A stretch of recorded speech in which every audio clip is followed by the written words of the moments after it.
Welcome everyone to my Crysis 3 multiplayer overview. In this is a several part series, probably I estimate it'd be 3 or 4 parts, but it may be more, maybe less, just depends on how well I can get through everything and how quickly. But I want to give you guys the best that I can possibly give you if you haven't already bought the game, or you've bought the game and you want to know what other people think about it. So first impressions, when you first play this game you will probably hate it. I did anyway. It's not the game's fault, I was terrible at it, and I didn't expect to be terrible at it because I played Crysis 2 for a little. I played that for about 3-4 months, and I also had not game time. Obviously, I just played it for about 3 or 4 months. In terms of coming from other games like Call of Duty and Battlefield and things like that, you're not going to find it to be a walk in the park. Like it's not a first-person shooter you need to pick up and play. You have to get used to it. So those first 2 hours, hour and a half, however long it takes you to get used to it, it's a difficult experience. So, but once you're past that, this game's awesome. But you have to get past that first hour and a bit. But once you've done that, you're into it. You understand how it works. Which brings me on to my next thing, which is quite similar, which is transition from other first-person shooters. So if you're coming from, well, I've played Bad Company, Bad Company 2, Battlefield 3. I played Medal of Honor, the 2010 version. I also played the past 3 Call of Duties and PlanetSide and Crysis 2. I've played a ton of first-person shooters. So, and generally, when I go into a new first-person shooter, I don't find it too difficult. I can just pick it up, and after about 10-20 minutes, I've got what I need to do. I just start to play. But with this, it's a lot different. It's not just about the gun, like it is the gun and how you move, like it is in most first-person shooters. You have to think constantly about your nano suit, and it sounds easy, and if you're looking at the controls, it's R2 stealth, L2 armor. That sounds similar, easy enough to use. But the problem is, it's just thinking about when you should use the modules. Like for example, when you're going to shoot someone and they're facing at you, you need to put on your armor. If you want to sneak up on a bunch of enemies, you need to use your stealth. But it's not as simple as that always. You have to really think about what's going on. So if you're coming from different first-person shooters, don't expect this to be a walk in the park. You will have to get good at it, essentially. And it takes about 2 to 3, maybe 4 hours. I mean, it took me about 3 hours. But once you've got past that stage, you're golden, and you can just play the game. It's really good. Right, brings me on to my next topic, the weapons. Now, I haven't fully leveled up, but the weapons I've used, it gives me a good idea of what they're like in this game. It does take about 4 or 5 bullets to kill people generally. The newest gun I've got takes about 3 or 4 bullets, so it solely depends on the type of gun you're using. But you start off with a weapon called the Scarab. Now, this is kind of an average weapon. It's good at like close to medium range. Long range, you probably won't be able to do it because you have to burst fire, and because people can go into stealth and they can move real quick, it's not the best of weapons, but it does the job for the beginning. So it's not a bad gun. SMGs, there's this thing, the first SMG you actually unlock, I never got to use, but the second SMG you get, that is a pretty good SMG. It's really quick. It's not high damage, but because of its speed, it's a bit like the Scorpion from Black Ops 2. It will kill people in about 7 bullets, and it's really quick at doing that. So that's good at like close to medium range. I wouldn't recommend it at long ranges though, because you just have to burst fire and people will recover their health so quickly, especially if you're using your armor mode. LMGs, I've got to use 2 LMGs now, which is the first LMG and the second LMG. The second LMG being M60, so you would have heard of that before.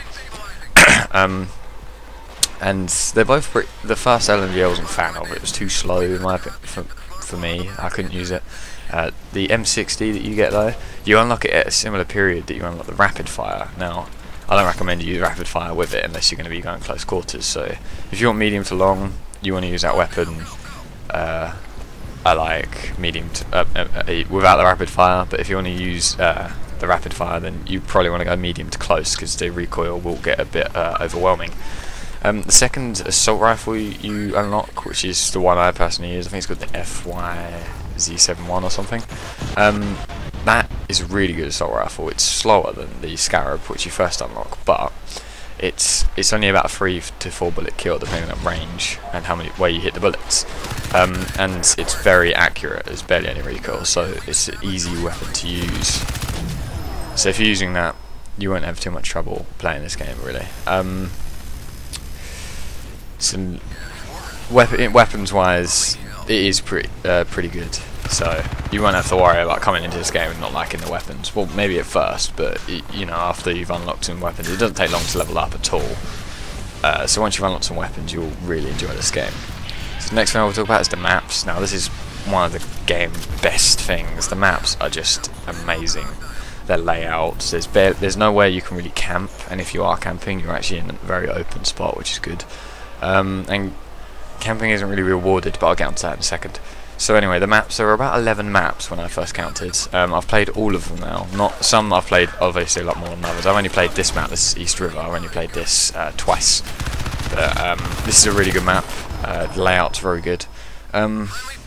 So if you're playing this game, this map, sorry, you'll really enjoy yourself. There's no map I actually hate. There's no map I even slightly dislike. I actually like all of the maps because they're all just really well laid out. They're all different to each other in a lot of ways. They're all quite interesting looking. They're all really well designed. So you will have a lot of fun on them. Some maps are definitely more fun than others. Some maps are more fun depending on how you play. For example, some maps are clearly designed for people who like using cloak. Some maps are clearly designed for people who like running out and gunning with the armor mode on. So really it's down to you what maps you like. But I personally like all of them because I don't really favour the cloak or the armor over one or the other. I just use it. So you will really enjoy the maps, and with the game modes they play really well. So, and while I'm on the topic of game modes, I won't finish this topic. I'll probably go into more detail in part 2 or something. But the way the game modes play alongside the maps is really good, because the game modes that you have, like for example I'm playing Crysis at the moment, which is, if you've played Call of Duty, it's headquarters essentially. Only the objective blows up, so you have to get away from it, and if it lands on you, you will die. So, but that's unlikely because it doesn't land in specific locations necessarily. It does land in like 7 or 8 different locations, which is pretty cool. But the way they've designed the game modes to work with the maps is really good, because it's not too predictable in terms of, like for this game mode anyway, it's not too predictable in terms of where the crash site will land. Like as you can see now, it's just about to blow up. It killed someone there. And then it will just come back in a couple of seconds and just crash, and then it's your job to come back in. This here is a migrating sessions, right? Now this I left in the video, not because I'm lazy at editing. I did do a lot of editing for this video because this clip was originally like 2 hours long, so I recorded an entire multiplayer section. But this I left in here because this happens quite a lot. It's not the game's fault because people leave. It does sort itself out generally quite quick. Like that time was 16 seconds.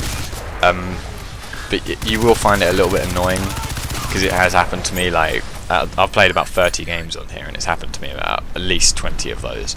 It doesn't always sort itself out. Sometimes it does, sometimes it doesn't. It solely depends on how the person left the game. If they left it just by pressing start and then quit, then it works fine. If they turn off their PlayStation, on the other hand, you will have to wait the whole 45 seconds, and then it will quit, which is quite annoying. But you know, I thought I'd leave that in there just so you guys. I don't want to make the game out to be something it's not. So now you guys know. So anyway, back to the maps and how the game modes work with them. There's another game mode called Spears. Now that works really well in terms of how it plays. I don't know why I was staring at a wall there. Because Spears is basically Domination, but instead of having flags, it's kind of like this alien spear that comes out of the floor, and there's 3 of them like Domination. But unlike Domination in Call of Duty I'm referring to here, they're not laid out in a way that you can just, you walk forward like for about 10-20 seconds you're at B, and then forward a bit more and you're at A. It's a bit more well designed in my opinion, because they've laid out the spears all over the map, so you don't have to worry too much about getting spawn trapped like that happens to me a lot in Call of Duty, and just have a really big battle the whole game. And people just, well, I think it may be down to the players or the game, but I'm putting it down to the game because of the way they've laid it out. But essentially, if you want to capture B, one of their operatives may have used speed and gone all the way around to your previous base, and then you've got to go back there, and then they'll capture B, and then your teammates will capture A. And the way it works is people are constantly capturing the flags. It's not like COD where people decide, right, let's get C and B and just hold them off at A. It's not that simple. There's so many paths in the maps to get around the map. It's too difficult to just hold people at a base the whole game, because they can jump, they can just use armor, and they can stealth past you, which adds a really interesting element to the game, because it makes it a lot more difficult to play and more challenging, which I personally like. Challenging is good. So yeah, that's all I really have to say about the game modes on the maps. I will go more in depth about the game modes themselves later in a later date, because there is a lot more to talk about, like how the game modes work and what I thought of them and stuff like that. So if you guys haven't already bought this game, just to summarise my episode anyway, if you guys haven't already bought this game, I recommend you do, providing you like everything I've spoken about in this episode, I suppose. If you're looking for a challenging first-person shooter, this is definitely your game. If you're looking for a game that involves a lot of thought processes but it's still first-person shooter, this is your game. If you want good map design and Crytek, for example, actually, yeah, while I'm on the subject, Crytek are really good in terms of keeping the game updating to help you out. For example, I mean, they updated the beta. Who does that? And they did that just because we requested it. So if you want a company that really cares about the game, then this is a good game for you as well. They have updated it already, and it's only on date of release, so you know, you see what you like. Well, anyway, I'm going to sum it up there. Thanks for watching the episode.